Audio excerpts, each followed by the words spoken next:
Hi, I'm Rob O'Day, and I'm with Rylan Kinnan behind the camera, and welcome to Unique Minds of the Okanagan. Today we're chilling with Amber Wolfe of Relics of a Wolf Jewelry. How are you doing?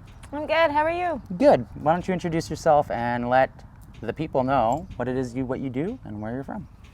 Yeah, so I'm Amber Wolfe, and I'm the owner of Relics of a Wolf. Essentially, I make rocks into jewelry, and yeah, the whole process starts from the ground and ends up into a piece of jewelry that you can wear. That's awesome. What inspired your process inspired you to make jewelry with stones and wire wrapping? I mean, it's kind of a personal story. When I was young, I had a passion for rocks. I feel like I would always just kind of collect them around, and the art aspect ran in my family. My sister draws and paints, so I would always get her to draw little faces on rocks, and we'd make little rock families, and I'd play with the rocks and put them in my garden, and like kind of the typical loner child, not really having like a lot of friends other than my sister, and playing with the rocks, and the rocks kind of became my anchor. And then from there, I think it just naturally progressed into an art form, needing that creative outlet. So my mom got sick with cancer, and when she was diagnosed, we were going to chemo a lot, and I needed something to do. Specifically, I think with my hands too is a huge source of my therapy, where I hold a lot of my emotion. So while we were in chemo, I started taking up wire wrapping and making a necklace for her for the healing property. So I picked up some green calcite and some amethyst, and I wrapped a piece for her to have with her for her healing process. And that was just basic twisting at that point. But from there, I started doing little dream catchers and things for my partner at the time.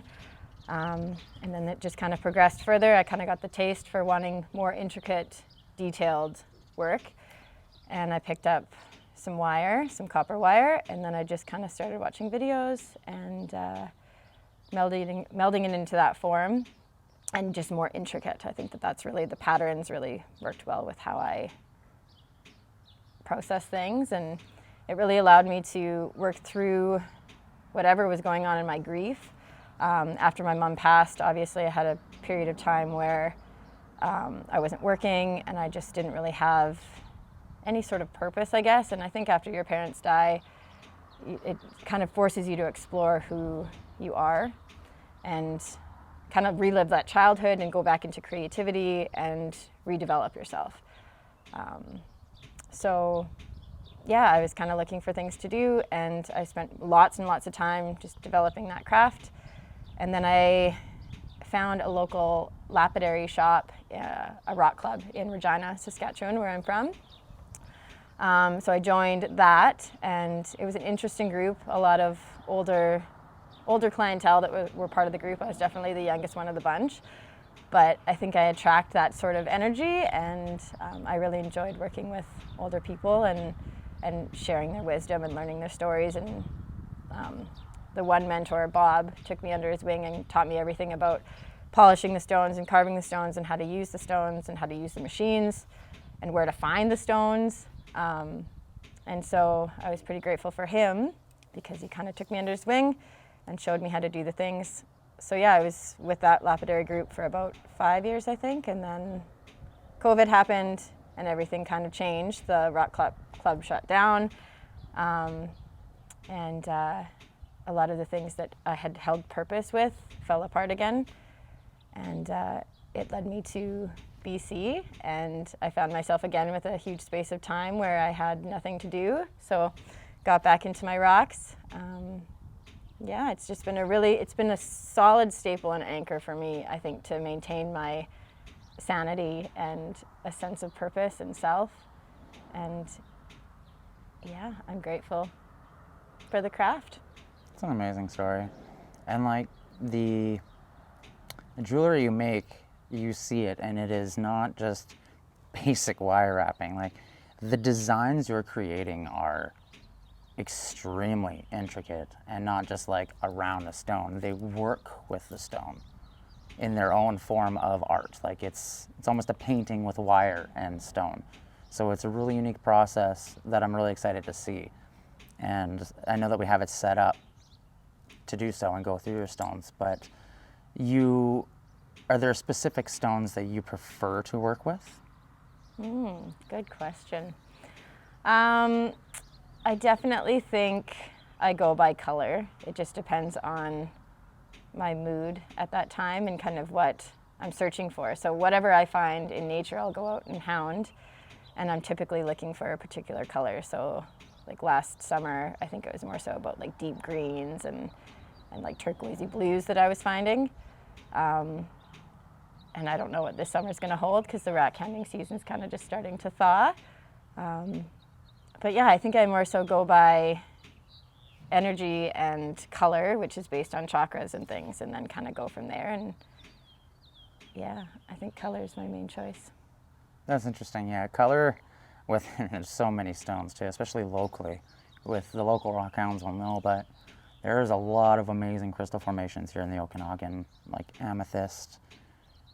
We have quartz, we have opal, we have amazing peridot. I'm sure I'm missing lots, but it's there. And I think that the fact that you go out, find the stone, bring it back, work on said stone, and put in a lot of time and effort, because like polishing and cutting rock is not an easy process. We'll see that, and it's not something you see people in a younger generation doing either. So I think it's a really interesting, I don't want to say hobby, but an interesting lifestyle that you've chose to pursue. And I'm really interested to see this process if you want to start. Yeah, definitely. All right, let's do it. Let's check it out.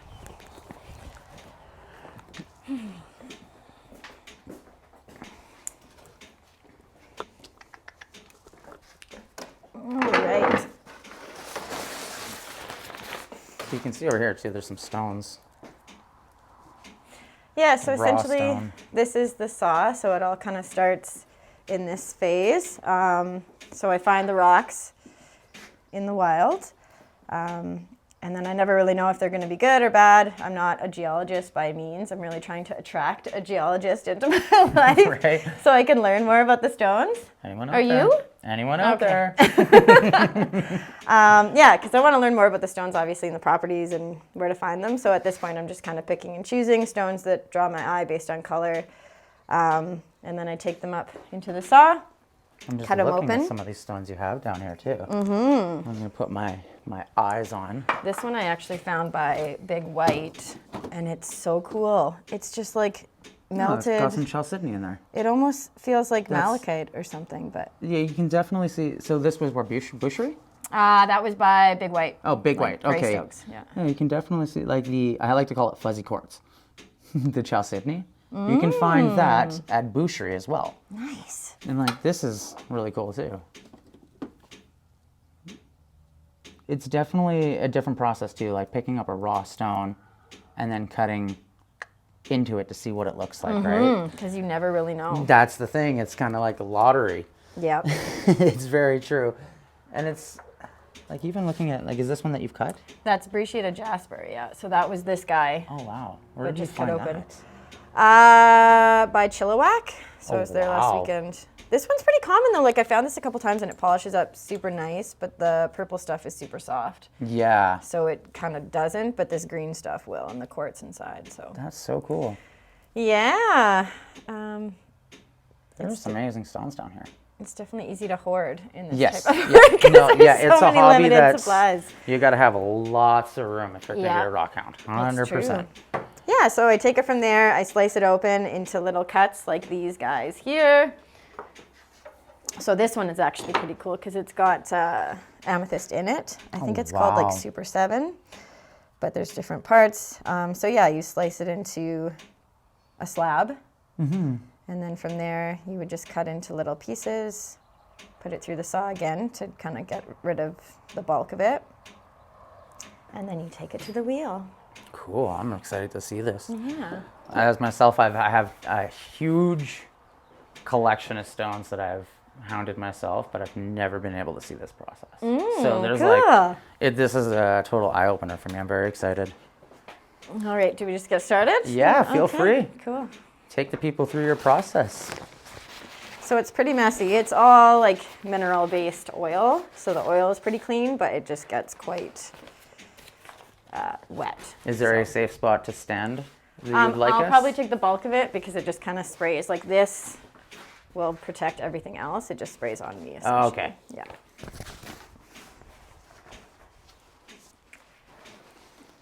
There's definitely some nice stones in here. Yeah, if you see anything else that you know what it is, let me know.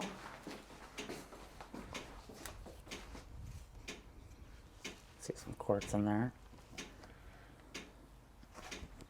And you said that was Chalcedony or Chalcedony? Chalcedony. It looks like it. It definitely. I'll use the goo after. Is there one you want to cut open that draws your attention? Oh, I don't know.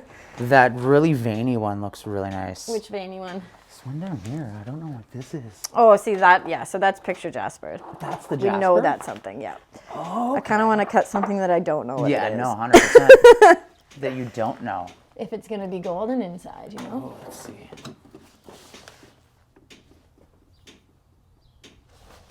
This has some nice shine to it. Let's try it. That might be a good one. Okay, so this is super loud.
Check it out.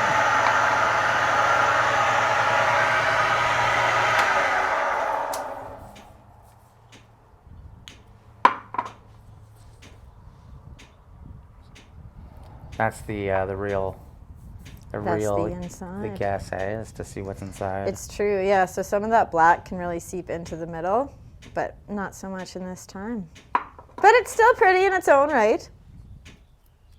Oh, we got a little friend in here. A little bird. That's cool. Yeah, so that's the saw. That's definitely a loud process, but like to get into the stone and actually get to see the insides is such a cool thing. Yeah, it's I'm fun. so used to having to smash them like a caveman. It's true. Sometimes that's easier though, because then you break out the duds faster than. Yeah, it's true. But And yeah, you never know what you're Even gonna like get. to be able to do that with geodes too is a very handy thing to have around, having that saw. Yeah, it's That's beautiful. super cool. And then that will polish down as well too, hey? Yeah, so essentially what it looks like wet is what it's going to look like polished.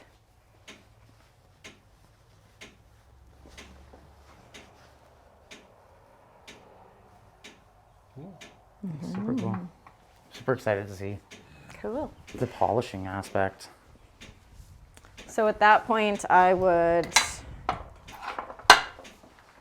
cut it into a shape or whatever I want to do with it. So for this, I'll use sodalite.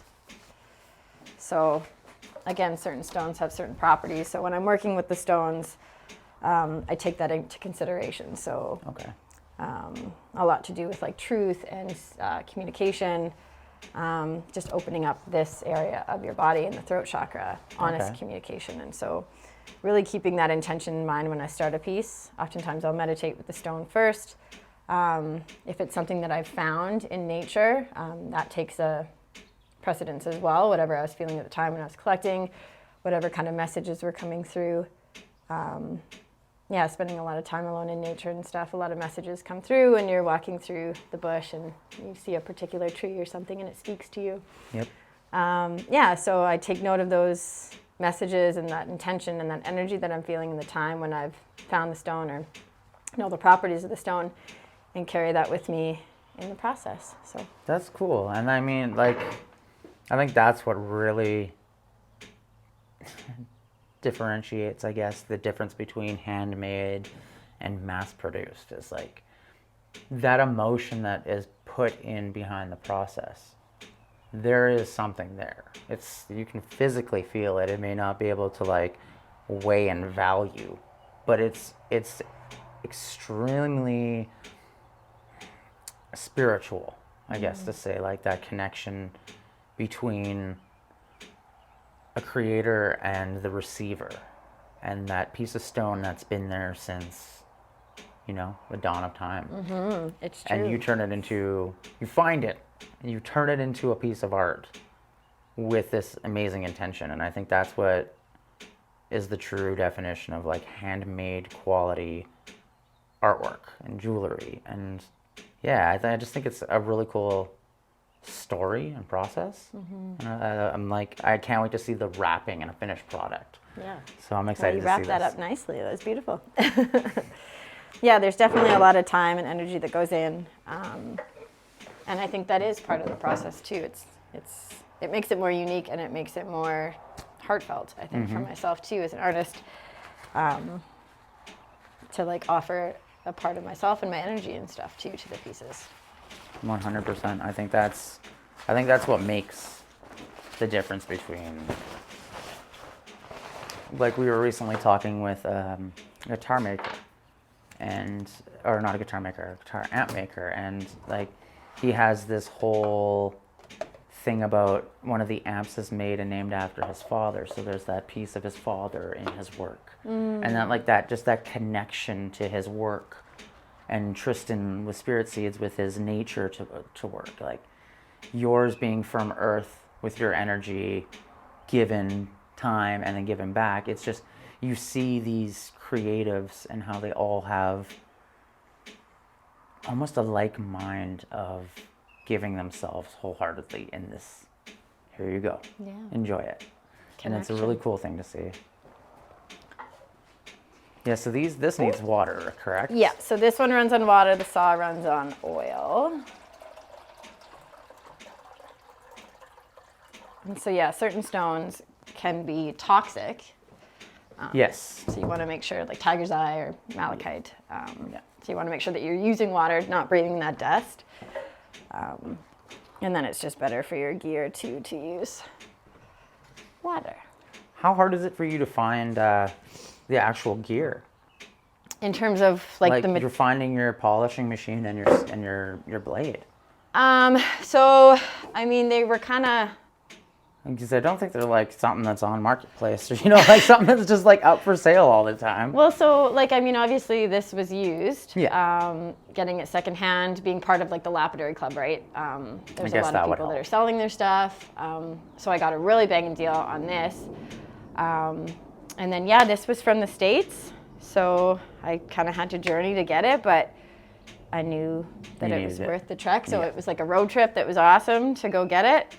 And, otherwise, there's usually, lapidary people that are sometimes selling their things, but they are hard to find. So Definitely. That's why I'm like, you're one of the first people I've seen that actually has the kits. Yeah. So this is a really cool experience to watch. Yeah, and like moving from Saskatchewan, it's like I kind of want this idea of everything that I travel with, I have to be able to carry myself. Otherwise, I don't want it. So I don't have like big pieces of furniture or anything like that. But this is like just heavy enough that I can carry. So I was like, I'm keeping it. There's no way. It's just on the border of, is it going or is it staying? Yeah, but there's no way, because they are so hard to find that it's like, once I have it, like this will be with me for life, hopefully. Yeah. So if I don't have to get rid of it. So. Yeah, and I don't see hounding being a hobby that falls out of passion. So. Yeah, unless like, my body gives way or something. But yeah, for sure. All right. Do you actually like use these shapes here to cut your stones as well? Like, will you trace it on and then try and keep that and then polish it down? Yeah, so Oh, I could wow. show you an example. I don't know, because this just comes off too.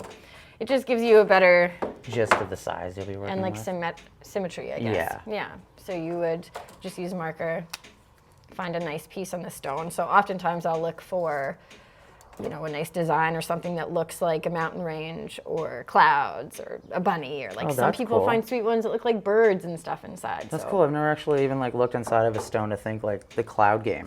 Yeah, or I like never thought of that. That's actually really cool. yeah, it's really cool. One lady had one that was like an agate that formed like the perfect bird inside, and it was just wow. like the nicest slice. And it's like, so she kind of taught me to like look at the rock and like see What the different rock's things. giving you. Yeah, and it kind of gives you framework, right? Once you start putting a shape over top of it, you can kind of see like, oh, that does kind of look like, Right, and or that's make like an image out of it. that's like behind creatives. Like they have this weird way to see things that most people would just be like, "Oh, that's a rock," with Right. some lines and stuff in it. But realistically, like, Go a little bit deeper. yeah, go a little bit deeper. Like, see what the earth is giving. Mm-hmm. Is there a specific size that you prefer to work with? I probably, I wouldn't go any bigger than like this one typically. Like that's massive. Yeah, but you'll like stick within like that kind of a range. Yeah, and the smaller I go, I haven't really mastered that because it's so dependent on, you know, the softness of the stone or the hardness. So like an Yeah. agate, I'd be more comfortable going really small because you can play with it more. Yeah, But once you get on the wheels, like the you hard know, grits. Mm-hmm. Yeah, no, for sure. exactly. Like there's one, I guess that would be a stone that I like working with. Fire agate, but it's so expensive to buy, and I hate working with it because I don't want to like You don't mess want, it up. Yeah. But it's so fun when you do, because if it works out well, it's hello. beautiful. Oh my goodness! Hi. Oh, little buddy. How are you?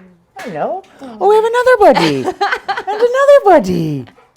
Oh, dog lovers are just enjoying this. Hey, boy. Hi. That's awesome. Farm life. No, and like creating that is a pretty, like trying to find it. Like you can see, there's definite like unique designs within this. Like this piece right here is incredible. As a metalhead, I just picture like "And Justice for All," or not "And Justice for All," Ride the Lightning. Though when I see this, any metalheads out there is like, "Yep, that's the colors." But like you can see, like it almost looks like a spider web in certain spots, right? Yeah, no, Interesting. Yeah, and everybody sees different things and connects. that's in yeah, different and that's why I'm like when you mentioned seeing things within the stone, like my whole perspective has changed now on rock collecting itself. ways. Cool. Because that's a crazy. I thought I never thought about that. I'm like, I feel like I'm bedazzled or like. This was Yeah. actually a sweet one found in Kamloops, so I got this in Chilliwack, but they must have found it in Kamloops. I'm assuming probably by Monty, but maybe. Yeah, that It's looks. got the same. what is But that the called? inside is so cool. What is that called again? Moss agate? Moss, yes. Yeah. But so green on the outside. Wow, Like to find that's- that would be cool, and then to cut it open to find all that clear and is pretty Right. cool too. So you just never know. Yeah, that's actually a really nice piece. All right.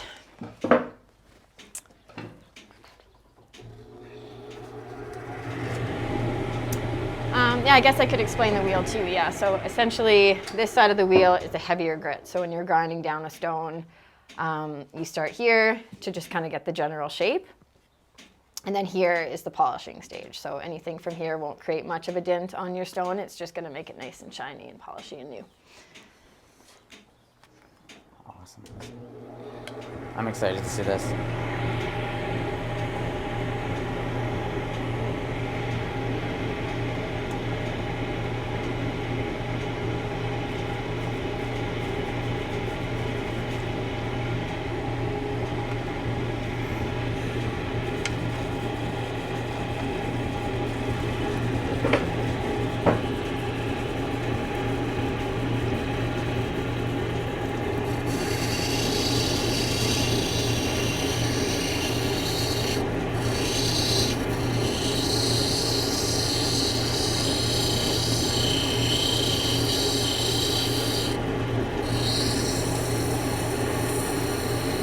Definitely have to have steady hands for this. Main reason why I'm terrible for it.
Slowly see it shaping. That's awesome.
Super interesting to see how close you have to get to.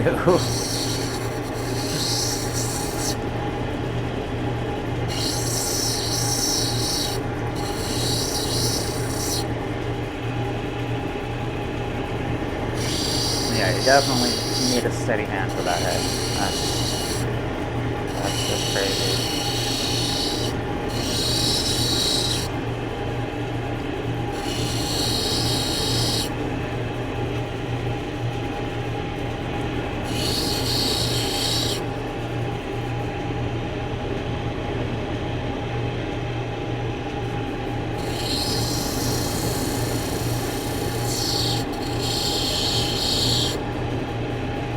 Extremely beautiful piece of stone too.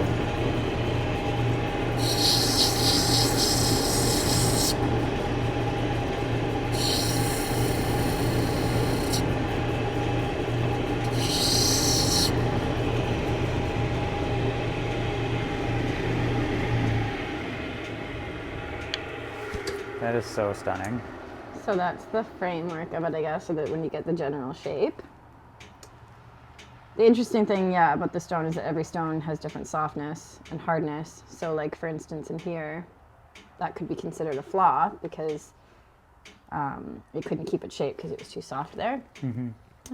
But then it's an interesting process for me going through that too, because it plays on my perfectionism and like wanting everything to be symmetrical, but also appreciating the stone for what it is and how it wants to be shaped. So Right?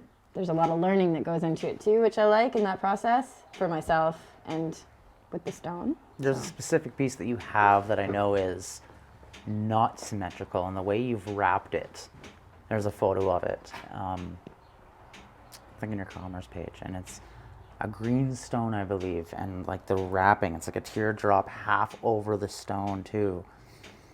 And it's just like the way you worked with the stone, you could tell that it was almost like this one where it wasn't symmetrical, but you played with it to the point where you made it this really like elegant design.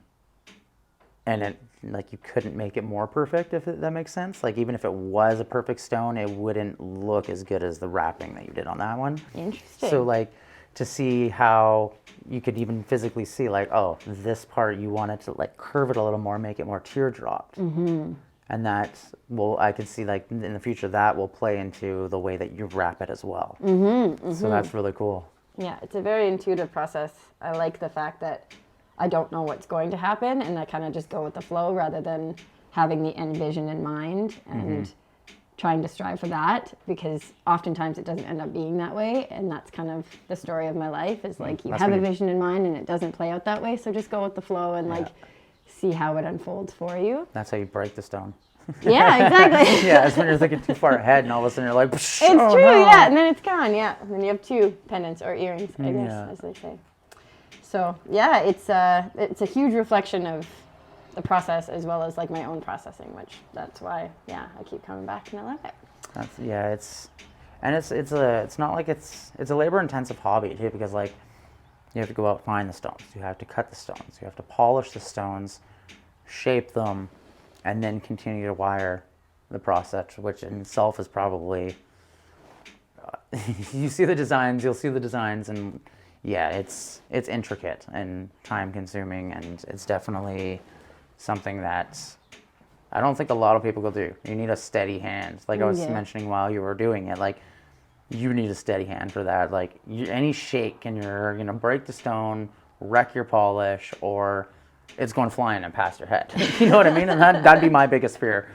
Like when you're on a table saw and you're like you don't push hard enough and it flings back. You know what I mean? Like there's a lot of safety hazards as well with this hobby.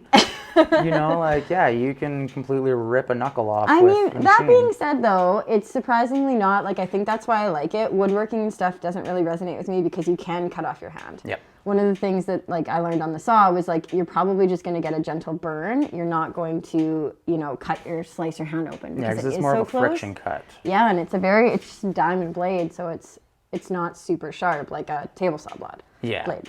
And then these things too, like there'll be many times where I'll nick my hand or something, but it's more so just like a gentle burn or like, you know, like not even a paper cut. Like it's like they're not super sharp. So I think that's why I like it, because I feel safe around it too. Yeah, playing with saws is not fun. And you can get fun. so close. Like, and like even Rylan was like having his because he didn't want to get in your way. You know what I mean? Yeah. Like it is like really small and in a tight area and a lot going on. So yeah. It's really cool. So you go from the shaping, and then would you go on to like the face polish? Yeah. Or do you also shape the edges? Yeah, so you do the edges next. So this basically just gets the basic shape, and then I'm going to cut it down here. So just like one facet, I guess, to create, I'm losing like the actual terms now, but like the bezel, I guess, is what you're making maybe, or like to make it rounded, of dome shaped. But it really just depends, like how you want it. That's the structured way that I learned, and I've kind of just made it not that way anymore. I kind of just play around now, and I'm not always going for your classic like cabochon. I guess another way that I do it too when I'm working with certain stones is I'll put it on a piece of wood. Oh, is that one that you've done? That's so this is cool. one like the same stone as this, essentially, just not the exact same stone, but same moss agate. Wow. But yeah, so when I first started learning, I would always use the stick because I feel more comfortable being far away from the wheel. You have way more control. Yeah, I could see that. Yeah. But now I just like being so close and like, I don't know, just getting in there. Hands deep in it. Yeah. That's understandable. Yeah. So it depends on the stone. Like this was quite a nice stone, so I think I just put it on there to work on it and to have more that control. Yeah. So that's incredible. And then from that, once you've shaped and polished on the machines, that's when you'll take it to a wiring the stage inside? Yeah. Okay. So yeah, it depends how much time we have, but if we want to keep working, then that'll take we got a lot of time if you want to show us some more of how you bring that down into the more of a stone like you just showed. Because that's really cool. Sounds good. I'll hop out of the way.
actual unique experience to watch.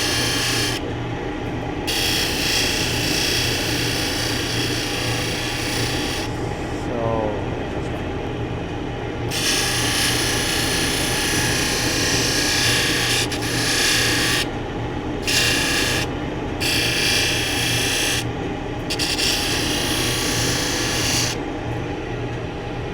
slowly see it taking shape. Looks. I don't know words to describe. This is, as a rock hound myself, this is like an education class for me. So I do apologize if I seem a little quieter than usual. I'm pretty focused watching.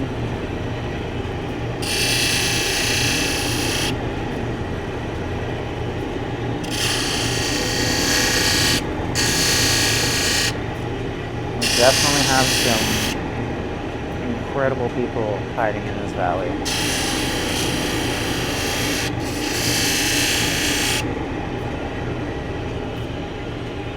Down, that more personality of the stone comes out. Oh, So, wow. like more of those blues are starting to come through. The deeper into the stone you go, the more quality can reveal itself. So sometimes you start with a stone that's fairly dull, and then deeper in you go, You find the magic. the more. Yeah. That is such a cool process. Yeah. Like I know how it's done from like YouTube videos and watching how people do it, but to see it in person is totally different. To watch the stone actually just like slowly mold in front of your eyes is like it's incredible because like it's rock. Like it's a piece of rock that you find on the ground, and then you've cut into it and made it that. Well, it's got history, right? Like it's been through so much. Yeah, and that's another thing. Like you don't realize, like stones. To think like for example, the stone that's around my neck. That thing's been around forever. So to think like that you're turning these things that have been around since, like I said, the dawn of time into these pieces that people can carry around with them. Like, I don't think the appreciation is fully understood. Big people appreciate, but they don't get that, like, what is the word? I don't want to use spiritual because it's not technically a spiritual, but that like Connection. yeah, that primitive feeling that we have with nature. You know, like the caveman-esque, like we're drawing on caves, like we're taking the caves with us now.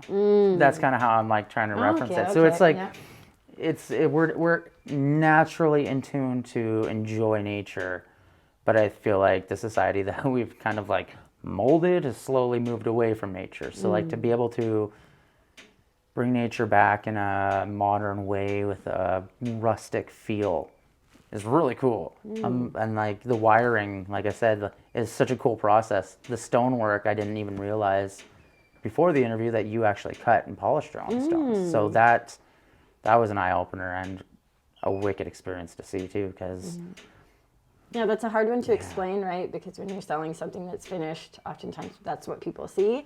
And then I'm the type of person where you kind of have to ask the questions to get the information. So it's a hard one to say like, oh, but wait, I did all these other things, or I'll just be like, this is what it is.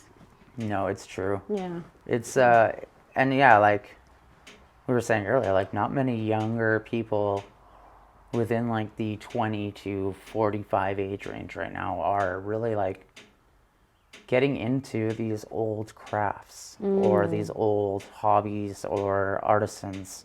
Like you don't see a lot of blacksmiths, you don't see a lot of jewelry makers, but there is a handful of amazing artists that are hiding in the Okanagan that are doing it from scratch, and they're doing this amazing thing. Yeah. And I'm humbled to be a part of it in the sense of watching and getting to embrace the process behind the beauty that's created here. I'm really excited to see the wiring because I know that that's one thing that's like these hands can't do it. Like you get so intricate, and I'm excited to see how like the actual sizes photos don't represent physically holding it and getting to see it. It's super cool. Have you tried like fly fishing or anything like that? No, I've never. My feel brother like is it's big on probably fishing, similar. but yeah, I'm not. No, I've never gotten into fishing, unfortunately. I don't know why. Yeah, I think it'd be like similar dexterity, I guess, right? Something that you'd build, but like electricians are often good because they're using with wire a lot too. And Yeah, or like I could see people who draw have that steady hand to be able to wire. I find that I'm like a shaky. Too much caffeine in my life. fair enough, at least you know. Yeah, we can totally move on to the wire wrapping stage. Get a good shot of that. I'm definitely excited to see this wire wrapping. Cool. Let's do it. Ryland's gonna take the journey backwards, so if he falls backwards, everyone, I apologize.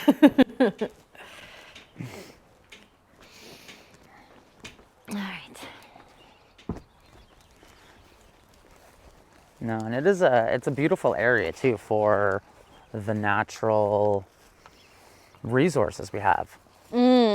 Because we do have a lot of natural stones here that aren't, I don't want to say not common, but like you can walk to any mountain in the Okanagan, look down and find a unique stone or semi-precious stone. And I think that's a pretty cool experience that not a lot of people get to embrace. Like, for example, being like Vancouver, it might be a little harder to get out and go into nature to find stones. 'Cause we're like, we can just quite literally go into the woods anywhere and find it. And there's so many different ecosystems around, which is why I like the Okanagan, because I can go, you know, a couple hours north and go into the forest, or a couple hours south and go into the desert. There's just so many different areas. That is true too. Yeah, different types of I didn't even think minerals about that. Like the desert too would have a lot of different stones, and like you were mentioning, you look for like landscapes within the stones themselves. Like I'm curious, like finding fossils maybe. Yeah, like that. I know there are fossils here, but they're a lot harder to find. I mean, I guess, yeah, it just depends. And if it's picked over, because there is lots of rock hounders too. Yes, there is a big group of us in the Okanagan. Petrified wood was something that I love to find in Saskatchewan. But I haven't found a lot of it out here. But petrified wood is essentially a fossil, right? Yeah, no, that's cool that there's lots out there. This was, yeah, so this is the only one that I've ever been able to find in, where was it? I think it was by Douglas Lake. And I was just like, it's petrified wood and it's so old. And I just love, like, it's a fossil, right? And it's beautiful on the inside. I haven't cut it open yet, but I know it's going to have, hopefully, good grain. Right, that's the hardest, because you're like, ooh, do I want to cut into that? Exactly. Because that's like, to think that that's a tree or a piece of wood. That's millions of years old. Yeah. Yeah, it's pretty cool. Like even trying to I'm holding a piece of wood when dinosaurs are around. Like rocks are very underappreciated for what they are. And like most people are like, that's just a rock, Rob. It is just a rock, but it is. It's a boulder. This was a living tree at one point that is now a stone. Like that concept, just like that whole process behind stone with stones and like fossils, just it's almost like trying to count to 1 billion, you know? Like your brain will get to a certain point and then it just shuts off and you're like staring off and wondering. All right, well, this is one that I'm working on right now. So essentially, it's just tape to keep it in place. So this was a piece of jasper that I found. I can't remember where. Like just as a reference, put your thumbnail up towards your wiring. Like, look how Small fingers though. Intricate that is. Like I can't even, like my eyes have a hard time actually trying to picture and pick up the actual designs. It's so intricate and like, yeah, that blows my mind. I feel like, yeah, the patterns is what does it for me, because it becomes almost like a meditation. You're constantly doing the same thing over and over again. Mm-hmm. And then you just kind of get in the zone and it becomes meditative. It's like breathing. Yeah, and you can kind of see how you follow the stones too. Like, and that's what I was saying. Like you tend to, with your pieces that I've seen, work with the stone versus other people are trying to work the stone into what they want to make. This is what the stone's giving me. This is what I get. Yeah. So that's really cool. Yeah, and I mean, it can go both ways. Sometimes I'm feeling a certain shape, or sometimes I do have a vision in mind, so there is that ability to play around with it, which is cool too. Yeah. Yeah, so I guess I'll just start wrapping. Sounds good. See how this is done, because that is a really thin wire. And it's copper? It's copper wire, yeah. So how much does that cost you? Isn't copper's value gone up quite a bit? Maybe it just depends. Well, copper's definitely the more cheaper. I haven't moved to silver yet because it is so much more expensive. And I just really like the feel and the warmth and the malleability of I was copper. going to ask if there was a difference between the malleability. Yeah. I haven't really bonded well, or yet, I guess, with silver as much as I have with copper. So I haven't made the transition yet. And you mentioned that you had a silver smelting course, or was it? Yeah, I took a silversmithing course. Silversmithing. When I was in India, it was really funny. So it was in someone's basement, essentially, or like a cellar of their home. And it was a 5-hour course, and we just learned how to work with the metal, and I made a ring and a pendant. But when you learn things that fast, I found it was really hard to retain the knowledge. So I would like to take a proper course, but it was quite the experience.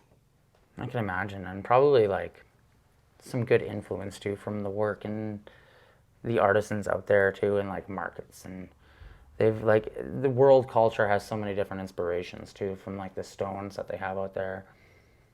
Like when you order in, do you order in any stones from different regions? I try not to, unless I'm looking for a particular stone. Like I had a phase where I really liked charoite, and I was like, I need that stone, and I just couldn't find it, so I would. But it doesn't hold the same weight with me when I'm working with the stone if I knew that I got it off, like, the internet. Yeah. So I try not to. When I went to India, though, it was like a mecca. So Yeah, it's just like, oh my God, and the stones are so cheap. And yeah, exactly. That's what I was curious, because like, Yeah.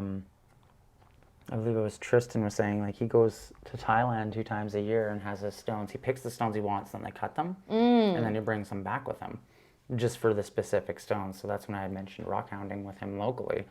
Yeah. And because he's from Australia, I believe. So it is like, and each region has its own specific stones, which is another cool thing. Like Kamloops has stones that Kelowna doesn't. Penticton has stones like that Kelowna doesn't. And Vernon has opal, which not a lot of the Okanagan has in itself. So it does give you a good excuse to get out and hike. And not just to go walk in the woods, but like we were talking earlier about, like, bring an empty backpack and come out with 100 pounds of stone on your back, like rock hounds are kind of the weird outdoor explorers. Like, people like hiking and doing all these other things, but like it takes a weird person to go out with an empty backpack and walk back with 100 pounds of rock on their back just to be like, it's true. It's way more work. It is, yeah. And but you find some really cool experience, like places. I was rock hounding in Salmon Arm once at Mount Ida, and there was a huge rock slide. And within that, it was like 200 feet wide and the entire mountain long.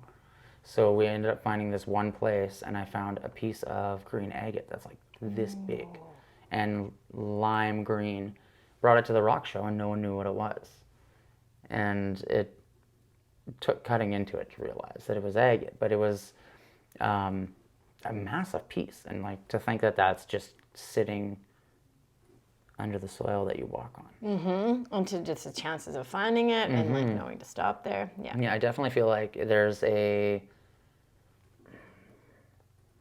weird connection between, like, when you are a rock hound and you find that one rock, you have that, like, it was meant for you to find it. And you start finding more of it too. Like when I first started finding petrified wood, I didn't know what I was looking for, and then I found a couple pieces, and then it was like I just always could find it, which was cool. Or like the more you see it, like the law of relativity or whatever that is, when you see something more and more, then you're able to find it more, or you attract it more. Yeah. Which is really cool. So within this process, are you just like braiding, basically, or are you weaving one in between?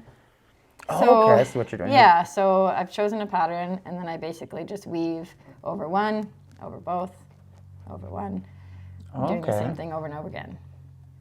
That's so cool. Yeah. It almost reminds me of different cultures in this piece specifically, because it looks like almost Egyptian Mayan down here, where With my the- shaky finger is. Yeah. Like here, yeah. Like this looks like Egyptian almost. You could maybe even like old school Greek. Like Aztec or something. Yeah, right? Like it could be ancient culture, and then up here is more like rustic or like robotic. So it's cool because there's like a lot of different elements that you see cool. in the pieces.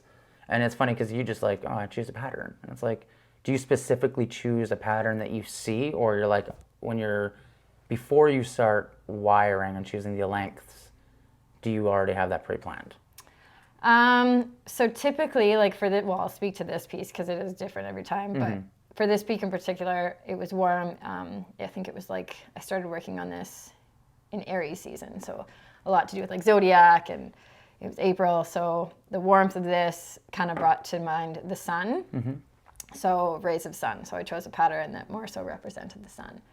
I think, yeah, usually my inspiration comes more so from like things I see in nature rather than historical periods of time or robotics. So that's interesting that everybody sees something different too, because I've never really, like, it's important like getting people's feedback too and what they see. So that's really cool. That's one of the challenging things of like going online, is that you can't really know what people that are buying your things are thinking when they buy them because you don't see them. And there's also a really hard thing being an artist without a manager, because selling yourself and your product and your art is the hardest thing to put a price on. Because your time, your energy, the amount that goes into it, the amount of personal emotion that goes into creating something isn't just like done.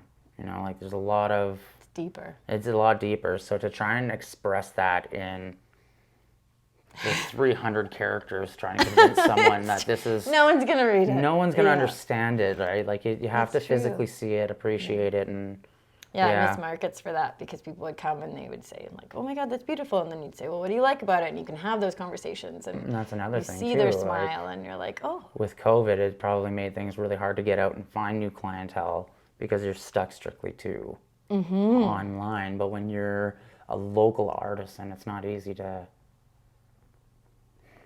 reach out to the community in a world that's so global, because like I have this theory that the more global we get, the less communal we get. We're not as like in touch with our neighbors anymore. We're more in touch with like so-and-so in Africa or in the States, you know what I mean? Like we don't know who our neighbor is. So to have that connection online is very hard when it's a personal thing. It definitely, like art sales and jewelry, like online and any craft, is, you have to appreciate it in person. Like even through the camera is not, I guarantee, is not justifying how in depth the actual work takes. Does this piece right here go over top the stone? Yeah, so what I'm going to do with this essentially is just bend it over, and that will become the bail. So I wonder if I can show you like an example piece. Because it's such like, I don't want to wreck it. I totally got bad hands, but like.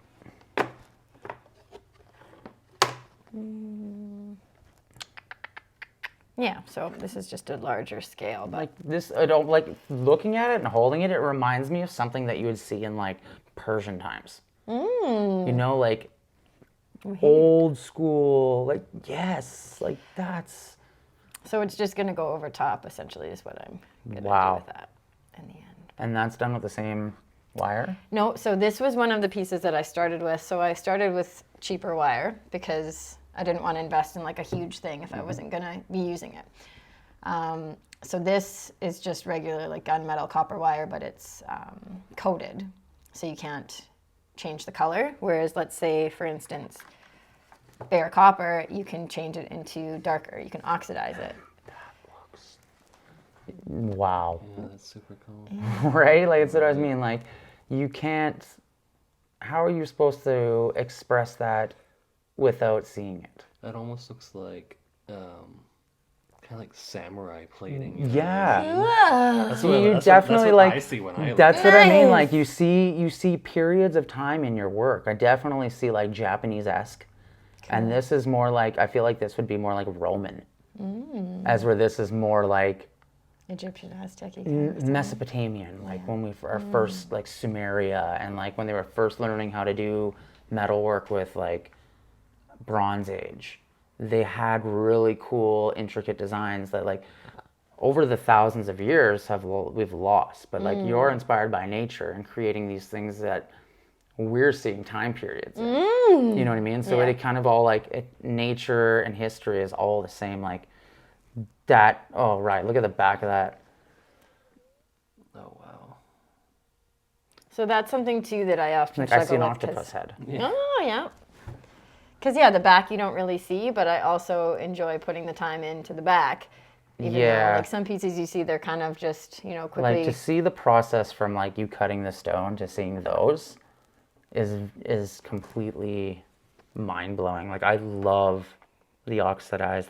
That's the oxidized copper you said. Because you can't really see the definition when it's bare like that, but then once you oxidize it, you can kind of play around and go super dark if you want, or you can get lighter colors, like with the Wow. copper, and kind of just bring out different things. That- So And my favorite stone too. So, yeah. yeah. I love the shine on labradorite. Wow. So yeah, this one was wood. That's Arizona petrified wood. Oh wow, is it? Yeah. That is so cool. The reds and the oranges and stuff. I think it's really hard to work with because it's so fractured, and it will just like you buy a huge piece and then half of it will just crumble, and you just spent like $40 on a huge piece of wood. Yeah. But sometimes it works out nicely and it doesn't crack, so that's good. And I wish, I'm not sure if we do, but I wish we had this year. Like labradorite is, We have moonstone, but it's the white or peach rather than the nice blues and purples and things that you'll see. So I think that means more common in like Norway or something. yeah. I know that there's like, Canada has some incredible stones. Like we have the diamond, what is it, the diamond belt or whatever it is? The diamond. The green belt? No, because green belt is for gold. I know that there's diamonds in Canada. I feel like they're in the prairies, like Manitoba and Saskatchewan area. I may be wrong. Wow, look at that one, eh? Do you want to pick some of them up? Yeah, of course. Just want to see You want to see this one? Yeah. That one is If opal. you hold them out on your hand, you can see them a bit better. Yeah, I just keep forgetting that you have two hands. You're a normal human. No. I love the half cross on that. Mm-hmm. Split down center. I wonder if this is the one you were talking about. This is what came to my mind that wasn't When I was symmetrical. describing it. Oh, maybe it was this one. I don't know. One of these two. I can't remember. Was it either of those that you were talking about? I think it was that one. I have it on my phone. I got like Predator vibes from this one or something. some sort Right? of- Like I that's don't the know. cool thing is that yes, it was the blue and red one. It was the blue and red one right there. This one here? Yeah. How it came down. And that stone was so soft. Like, And I think you could tell like that's an area where I kind of divoted in, and I was like, Yeah. that's where I mean, like you can see where you work with the stone versus trying to fight the stone. I absolutely like that one too. This one, that is really cool actually. so that one I grind to the side of the stone using a glass grinder for stained glass. But it's nice because then it takes less time and I can just kind of accentuate the stone. Right. There's it's like the wiring is just like like I said, my eyes actually have a hard time trying to I'm also not wearing glasses probably. I'm blind, but it's so tight. Like a lot of the wire work I've seen from other artists is not as tight. Like it's strong. Like feeling it, you can't. If you really wanted to, I'm sure you could, but you don't. It doesn't bend. It doesn't there's no give to it. They're solid pieces, and it's crazy to think that it's just tightly wrapped wire. Yeah. Stones. And yeah, it's pretty this is the base wire, so you can feel It's not super, like it's very bendy, but the more you put them together, the more structured it becomes. Yeah, and that's the thing too, right? Is like metal. You don't really like. You think it's metal, yeah, but then it just like when you weave it, right? That weaving definitely helps create this incredibly strong. Integral piece. Yeah. It's true. So how would you go about oxidizing that? So Do you have like a specific like? liver of sulfur. And then you basically just put the liver of sulfur in water and then you dump it in or like dunk it. You give it a little dip. Oh, and then it's just quick and easy process. Super quick, Oh, yeah. okay, cool. Yeah. And That's it changes insane. the color. And then I use some steel wool to kind of scratch out to get I guess, tone the color. So if it can be super dark or the more that you use the steel wool, then it brings out those accents and like more the copper underneath, I guess, to bring some dimension. Yeah, that is so cool. Yeah. Wow. I'm like still in like shock of like how intricate it gets. Like the images I saw are one thing, like I said, that you see it online and it's great photos. You see it and you're like, that's gorgeous. But until you physically hold it, you're not gonna appreciate how intricate these are. Yeah. Yeah, I feel like that's very foretelling. I like that your art imitates. I find that my art imitates myself. So like how whatever's coming up is interesting because even when you said like the thing about the samurai, it's like, well, that's not what I saw, but like those are aspects of my being that like I enjoy, and then they just naturally come out intuitively in your work. And I think that's really cool. Yeah, and I mean, it's not a form of jewelry that you see out there everywhere. You know, like, yeah, there's wire wrap jewelry, but not on this level that I've seen There's in our definitely region. some artists that I strive to be like BC. In Like, BC? yeah, like at Shams, I remember there was not a bunch of artists, but there were some wire wrappers and they do like the coil and it looks really robotic and technical. Okay. Those are really cool. I've just never really resonated yet with that style. You had mentioned that you had tried branching off with crowns. Yeah, so I started actually, probably did crowns before I got more into this. Was it the same way? Like wire wrapped, this tightly wire wrapped crowns? It wasn't the weaving, no, it was more so just using the wire to attach the stones to the crown. Oh, okay. And then the stones themselves were like the accentuate of the crown. So I've just wrapped the wire around metal to secure Okay. them. Mm-hmm. Yeah. Whereas this, like, I think it's the meditative piece for me. It allows me to really get into the zone and like have that self-care aspect too of like just freeing my brain and just honing in. It is. It's almost a numbing. Yeah, yeah. Like a. Yeah, I can see that. Just like when you're like almost editing film or drawing, it definitely becomes like you detach from the area you're around and become in this moment with the piece. Like pure presence. Yeah. Because you do have to be like, even talking during this, I'm like, this is so different for me because I've never, like when I'm in it, like I'll have music on, but that's really my only outside stimulation. Yeah. And it's like just, yeah, like really practicing patience for me and presence, which is so much of my journey is just being with that present moment and practicing that awareness and not being in my head so much. Yeah, and in such a fast-paced society, it's definitely hard to get out of your head when everything's flying by you. I think that's like the biggest benefit towards getting to host this series is we get to take like 2 minutes for ourselves and enjoy somebody's story and what they do and embrace that like connection with what they're creating, and it's soothing. It is actually a really soothing experience getting to meet so many different creatives that are all very like-minded. Like we all do different things. Everybody that we've interviewed has done something completely different, and everyone we're going to interview does something completely different. But there's this collective understanding of like connection between people and the earth and nature, and I think it's just like a general thing for unique and creative people is that they want that connection even though they're the outsider. Where most creative are tend to be like loners or have a handful of friends or they keep to themselves, but they all want to embrace everyone with their art. So it's like And this belong, weird right? fighting battle between creatives and the people that we want to get our art out to, I guess. And it's definitely, I think it's what makes creative and unique people who they are, is that they were those, almost those divergents. The underdog. And yeah, like we had to adapt and create something that represented ourselves to be not accepted, because like everyone's accepted, but there's a weird thing for artists where we tend to subconsciously think that we're not like everyone else. Not worthy. There's so many There's different like aspects very of it. like a big self-conscious thing with artists. Like they're very scared to show their work or to show that emotional aspect, but that's what creates the best work.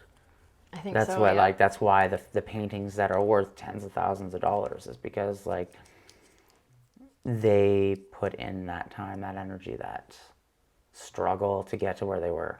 And that's what makes art. And I think it is, yeah, about the time, and it builds character. And it's like your greatest hump is overcoming yourself and your need for like external validation. That's a huge one. And my journey has been like when my pieces aren't selling or they're just, I keep creating and nothing's really going anywhere. There's that need for validation. And so working through that through my art has been huge in life as well. And like connecting with that part of myself and my self-worth for something deeper than external motives or, you know, external factors is a huge part of my journey. If you had any advice for somebody who was wanting to be a creative but was scared to take the step into following the pursuit that they want, what advice would you give them? I think meet yourself where you're at, start in your comfort zone, and work from there, build from there, wherever that may be. Just meet yourself where you're at to start. That's awesome. I want to thank you for being a part of this. This has been an amazing experience. Thank you so much. See Sorry you for guys the cold next time. time. Oh, no worries.